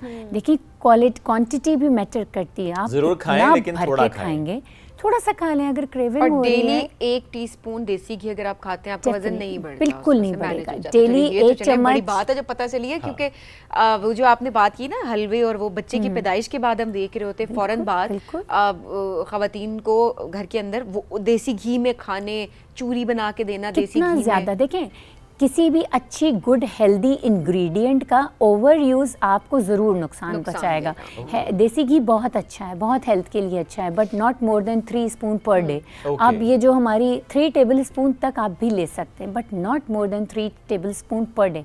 टेबल स्पून का मतलब सालन वाला चमचा नहीं होता, ठीक है ना, सर्विंग स्पून नहीं होता। There is a quarter spoon, tea spoon, table spoon, जिससे हम चावल खाते हैं, राइट। इसके बाद आता है सर्विंग स्पून, और इसके बाद वो बड़े बड़े आते हैं। वहाँ तक तो मामला ना जाने दें। वहाँ तक ना। अच्छा, गुफ्तगू अब यहाँ पे है, तो हम आज एक रेसिपी भी लेकर आए हैं ना, हम नाज़रीन से वो शेयर भी करेंगे, और इसलिए हमने इस सेगमेंट के लिए वो रखी ताकि डॉक्टर साहब हमें इस पे गाइड भी कर किचन में सकें। भेजना है। उस कॉर्नर का नाम क्या रखा है आपने? कॉर्नर का नाम, जिस दिन कुछ बनना होता है उस पे तो वो किचन कॉर्नर होता है। मैं इसमें शुएब द किचन। नहीं, आज वैसे ये बात है कि शुएब्स किचन उसका नाम रखा जा सकता है, क्योंकि सबीन ने कहा मैं कुछ नहीं करूंगी। मैं नहीं जाती उधर, वो ये जाते हैं, और मैं चली भी जाती हूँ अगर मैं चखने के लिए जाती हूँ, अच्छा बना। नहीं, आज मैं जो चीज़ बनाऊंगा मैं वहीं जाके बल्कि बताता हूँ आपको। साथ साथ इससे पहले कि आप कहें कि बातें बहुत ज्यादा हो गई हैं, क्योंकि मुझे इसमें पानी भी गर्म करना है। तो मैंने सुना क्योंकि कि सबीन कोई बात हो चाय रही थी वाय ना, आप ऑलिव, बना रहे हैं। हाँ, ऑलिव ऑयल की बात भी हो रही थी, लेमन की बात भी हो रही थी, तो आई जस्ट थॉट कि मैं थोड़ा सा शेयर करूं कि ऑलिव लीव टी, बल्कि इसमें यूं क्यों ना कहूं सबीन के जैतून दे पत्ता दी चाह। हाँ, तो आज मैं बनाने लगा आज जैतून दे वैसे पत्ता दी चाह। उसी अंदाज में वैसे आज अपने हाँ बना जी। के दिखा दें वो तो मन बहुत नाराज अच्छा ना हो है। जाए मुझसे। नहीं नहीं, हम तो प्यार से एक हाँ, नहीं, अच्छे- नहीं, वैसे she is it's one amazing. Of my favourite tea, so I am gonna have it. मैं लूंगी ग्रेट। नहीं ये। वो आपको आज दूसरी ऑप्शन हम दे भी नहीं रहे, आप और सभी दोनों ने ये लेनी है। जबरदस्ती। डॉक्टर साहब मेरे से पूछे जो बनाते हैं मुझे खाना ही पड़ता है। सलीम, अल्लाह को हाजिर नाज़िर जान के बताओ कि वो अच्छा था या नहीं था। नहीं नहीं, बहुत अच्छा, बहुत अच्छा। अच्छा जी, ये तो हाथ ये में है जी जायका सबसे है। पहले होगा जैतून के पत्ते। सो अगर 1 कप आपने बनाना है तो आप 4 से 5 पत्ते डाल दें, क्योंकि मुझे तो लगता है इसमें पानी बहुत ज़्यादा डाल दिया गया है, क्योंकि मेरे से पहले पानी था इसमें, तो मेरा ख्याल है कुछ 4 के कप तो है पानी इसके अंदर, तो हम डाल देते हैं इसमें फिर कुछ 1.5 चम्मच, चूँकि ये ज़्यादा पानी है। तो डॉक्टर साहब मैंने कह रहे चीनी नहीं डालनी, तो इसलिए मैं पहले बता दूं आपको कि कोशिश करें जब भी आप कोई कहवा बनाएं तो साथ में हनी रखें। हनी इज़ बिल्कुल। वेरी गुड, उसके बेनिफिट्स हम डॉक्टर साहब उसमें मजीद ऐड करेंगी। मैंने बहरहाल इसमें सिर्फ और सिर्फ डाले हैं जनाब ऑलिव लीव के टी, यानी जैतून दे पत्ते। ओके। और उससे पहले मैंने डाली थी एक और चीज़ भी सबीन, मैं उसमें से ऐड कर रहा हूँ वो, अगर मैं उनके स्टाइल में कहूँ तो मैंने डाला है दानेदार छोला। आप बताएं सबीन क्या डाला होगा? है दानेदार छोला? ये क्या है? ये क्या है? इलायची है। ये शुगर लगा रहा हूँ मैं। यहाँ पे कहते हैं नहीं कहते। सो हमने इलायची डाली और हमने थोड़ा सा कार्डेमम भी डाल दिया, दालचीनी भी डालते हैं, जिसके बेनिफिट्स डॉक्टर साहब बताएंगी, मैं नहीं बता रहा। सो अब इस जब तक ये पकते डॉक्टर साहब थोड़ा सा बताएं कि सबसे जब ऑलिव लीफ टी की हम बात करते हैं, ऑलिव लीव्स की बात करते हैं, जैतून के पत्तों की, तो जितना मैंने पढ़ा कि कैफीन फ्री बिल्कुल, होता है ये, बिकॉज ग्रीन टी बिल्कुल। में कैफीन होती है, तो हम चाह रहे हैं कि जरा कैफीन फ्री जिंदगी की बात भी करें। So there is no caffeine, antioxidants double होते हैं बहुत ज़्यादा होते इसमें, हैं। आपके शुगर लेवल को बेहतर करता है, आपके जो ब्लड प्रेशर है उसको मेंटेन रखता है। उसके अलावा क्या फ़ायदे हैं? विटामिन B12 में बहुत ज़्यादा ये इनरिच होता है, ठीक है ना। Okay. तो जिनको B12 की कमी होगी उसके लिए बहुत अच्छा है। रेड क्योंकि इसमें कैफीन नहीं होता ना, हाँ। तो ये रेड ब्लड सेल्स को बनने में बूस्ट देता है, ठीक है ना। B12 क्या होता है? अच्छा, कैफीन नहीं होता, रात के वक्त भी पी सकते हैं। सही। अब क्या होता है कि रात के वक्त जब खाना खा लेते हैं तो हमें क्रेविंग्स होने शुरू हो जाती हैं, ठीक है ना। तो हम ऑलिव टी अगर हम ले लें, इसके साथ जो आपने दालचीनी डाली, इलायची डाली, इलायची good in like digestion. Yes. इलायची में जो अब ये बहुत छोटी कम क्वांटिटी में, तो इलायची का जो नेचुरल ऑयल होता है वो भी लेग्जेटिव होता है, तो डाइजेशन में बहुत मदद करती है। सही। फिर जो दालचीनी इसमें डाली, ठीक है ना, तो वो शुगर लेवल को बैलेंस करने में मदद तो करती है। आपकी जो क्रेविंग्स है वो खत्म हो क्रेविंग्स जाती हैं। और इसमें हल्की सी अब दालचीनी पक रही है ना, हाँ। तो इसमें हल्का सा मीठा टेस्ट आ जाएगा। Yes. अब इसको आपको जरा सा स्वीट करना है ना, तो आप शहद डाल लें। और शहद भी ये नहीं ये कि चम्मच भर के नहीं डालना, इसमें आपने ऑर्गेनिक शहद कोशिश करें कि आपके पास हो, मनु का शहद हो, छोटी मक्खी का शहद हो, ये आप डाल सकते हैं, और बिल्कुल कम। और शहद कभी भी उबलते हुए पानी में नहीं डालना होता है, जब हल्का सा ठंडा हो जाए। Yes. जब शहद डालना होता है। इसके साथ साथ आप क्या कर सकते हैं, अगर शहद कुछ लोगों को नहीं पसंद या हल्की सी मिठास चाहिए ना, इसके साथ एक छोटी सी चीज़ ऐड करी हूँ, एक खजूर उबलते हुए सी Oh, चाय wow. में डाल दें। खजूर मेरे पास नहीं है, मैं सीडलेस करें तो ये nice. चाहे उस एक खजूर की वजह से 3 कप में हल्की सी मिठास आ बड़ी जाए। जबरदस्त चीज और होती मैं है वक्त कि बचा रहा हूँ, मैं जी साथ साथ शुरू। लीमू निचोड़ रहा हूँ। हाँ, मैं यही कह रही हूँ कि अच्छा Good. भी वो तो उबल रहा है ना, टाइम है चीजें ना। ऐड कर दी। मैंने कहा मैं वेला खड़ा हूँ, कुछ तो कर लूँ। लीमू निचोड़ेंगे। ऐ मैं हुन निचोड़ रहा लीमू, बिस्मिल्लाह दी बरकत। हाँ, अच्छे। सबीना हंस रही वैसे हैं। क्या कहा था इन्होंने? जैतून दे जैतून दे पत्तियां दी चाह। जैतून दे पत्तियां दी चाह। चाह। वाह। ये वो एक तो चाह, वैसे ये ये डॉक्टर साहब- चाय है, ये चाह नहीं है। चाह चाह। नहीं है। चाय की चाह हो सकती है। जैतून दे पत्तियां दी चाह। चाह। आज डॉक्टर साहब को हमसे, डॉक्टर साहब हमें सिखाने आई थी और डॉक्टर साहब को हमें एक लाइन सिखा के। मैं इस पे हूँ कि ये तो बहुत टाइम लगाएगा, लेकिन चलें। हाँ, चले चले, वो तो साथ मेरा ख्याल वापस ना आ जाऊँ फिर मैं, जब तक ये पक रहे नहीं नहीं, आप वही रुक चलें, जाए ठीक है। बना के बाद। मैं इस पे नजर निगाह रखे हुए आप हूँ। निगाह रखें कि वो चाय उबल रही होती है ना, तो देखिए कहते हैं ये ख्याल भी रखें। चाय जो है, ये रेसिपी जो है, ये वन ऑफ द आपके मेटाबॉलिज्म को क्विक करेगी, आपके ठीक है। शुगर को रिवर्स करेगी। क्या होगा कि ये फैटी लिवर को भी रिवर्स करने में आपको हेल्प करेगी। क्यों? क्योंकि इसमें आपके इंसुलिन रिवर्स हो रहे हैं। जैसे मैंने पहले कहा कि आपके ओबेसिटी इसीलिए हो जाती है, फैटी लिवर, इसके साथ साथ कोलेस्ट्रॉल हाई आएगा, इसके साथ साथ आपके ना ये ओवरऑल आगे कुछ महीनों बाद, कुछ अरसे बाद आपको डायबिटीज़ या प्री डायबिटिक कंडीशन हो जाएगी, ठीक है। अच्छा, एंटी एजिंग बेनिफिट्स भी होते हैं। बिल्कुल होते हैं। क्यों? क्योंकि इसमें B12 है। क्यों? क्योंकि ये एक ऑलिव है, तो ऑलिव एक फैट से भरपूर ओमेगा 3 ओमेगा 6 अमाइनो एसिड्स उसमें होते हैं। तो ये वो फ्रूट या वो सब्जी, ये दोनों कैटेगरी में आता है, फ्रूट और सब्जी की। तो ये मैं ब्रांड उसके का नाम लीव्स हैं। डॉक्टर साहब नहीं बता रहा, लेकिन मैं पढ़ रहा था उसके पीछे ना, तो एंटी एजिंग भी था और साथ साथ लिखा था काम्स माइंड एंड बॉडी। बिल्कुल अच्छा हाँ, ये relaxer माइंड है, का भी relaxer दिमाग है। पे भी असर अच्छा इसीलिए होता है? रात को आप इसको पिए खाने के बाद। ये पोस्ट डिनर बहुत ज़्यादा रेकमेंड की जाती है।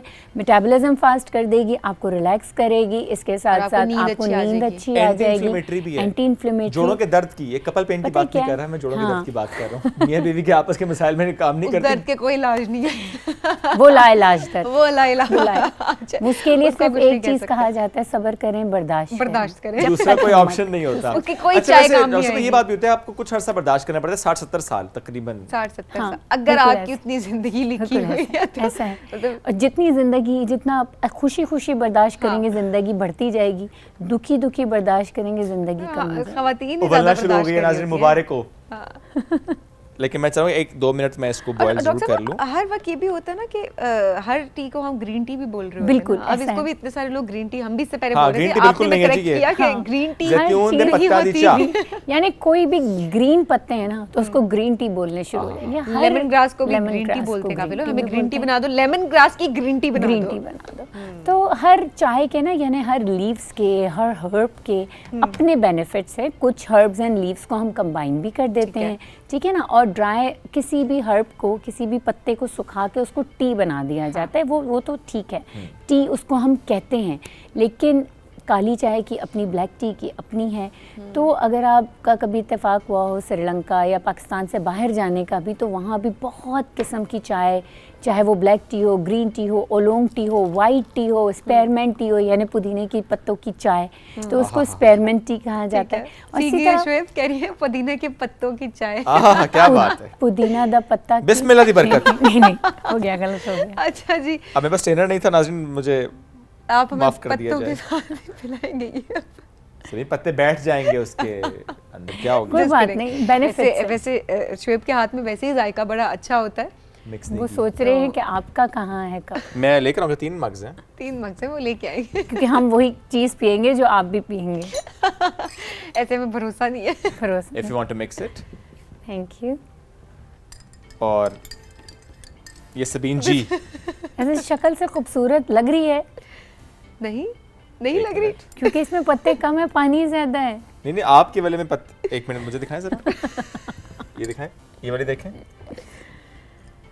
वाह वाह, बहुत खूबसूरत है। इसमें है ना खूबसूरत पत्ते। है, खूबसूरत है। वही, उसमें पत्ते नहीं चलें थे। जी, ट्राई करें, हम ट्राई करके देखते हैं। ओके, तो आपने ये जो मिक्स कराया, हम ये बता दें कि ये मिक्स चीनी मिक्स नहीं हो रही है, ये लेमन इन्होंने ऐड किया, तो लेमन वो ऐड किया था। उस मिक्स के लिए मिक्स है। वैसे ये माइंड को आपके ट्रेन करने के लिए बहुत अच्छा है। चीनी ना डालें, बस चम्मच हिला दें। अभी आपको क्योंकि लगता है कि बहुत- चीनी है इसके अंदर। अच्छा, अदरवाइज भी चूंकि कुछ लोग हैं जो दिन का आगाज करते हैं चाय से, कुछ हैं जो दिन का आगाज करते हैं कॉफ़ी से, कुछ हैं जो दिन का आगाज करते हैं ग्रीन टी से।